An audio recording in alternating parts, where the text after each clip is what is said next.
Hello বন্ধুরা, তোমরা কেমন আছো? গরমে আমার অবস্থা দেখো, রান্নাঘর থেকে বেরোচ্ছি পুরো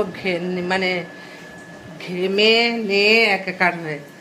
আর আজকে বৃহস্পতিবার, তোমাদের দাদা ভাইয়ের আজকে ছুটি। এমনিই তো বাজার এসছে, দুনিয়ার বাজার, দুনিয়ার মাছ টাছ, মাছের ডিম, মাছের তেল যত পারে নিয়ে এসছে।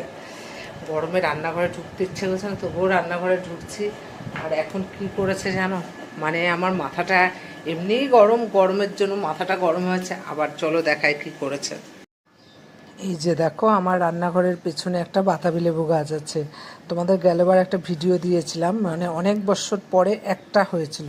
তা এবার প্রচুর ফুল এসেছিল, কিন্তু হয়েছে প্রায় 15। তা আমি আজকে বলেছি, আজকে যখন তোমার ছুটি একটু টানা দিয়ে দাও, পুরো ঝুলে গেছে ফলের ভারে।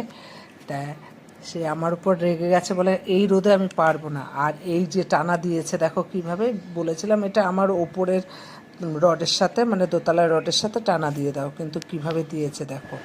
তা গরমের চোটে মাথা গরম হয়ে রয়েছে, টানা দিতে বলেছে, সে তো টানা দিয়ে দেখো এই লেবুটাকে পেরে ফেলেছে। এখন মাথাটা গরম হয়ে যায় বলো।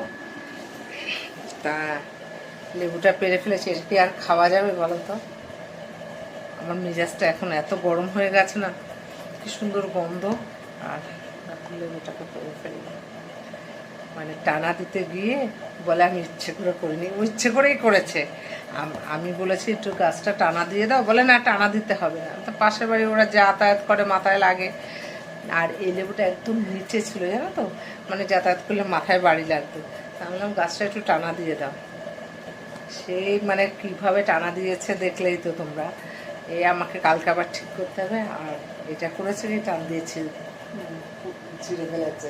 ইচ্ছা করে করেছো তুমি এটা, নাহলে এই লেবু মুচড়ে মুচড়ে মুচড়ে মুচড়ে ই করতে হয়। তুমি ইচ্ছা করেই করেছো, আমি জানি। হ্যাঁ, তা তুমি টান দিয়েছো লেবুটাকে সাপোর্ট করার জন্য। হ্যাঁ, এটা না খাওয়া যাবে না কিছু করা যাবে বলো তো? বাতাবি লেবুগুলো গেলবার তোমাদের ভিডিও দিয়েছিলাম, একটা লেবু হয়েছে, এবার তাও বেশ ভালো হয়েছে। কিন্তু এই লেবুটা দেখে আমার ভীষণ কষ্ট লাগছে জানো তো। তা কি আর করবো, বল খেলবো এটা দিয়ে। মাঠে গিয়ে, আমাদের এইচবি মাঠে গিয়ে বল খেলবো এটা। তা চলো যাই, রান্না এখনো হয়নি।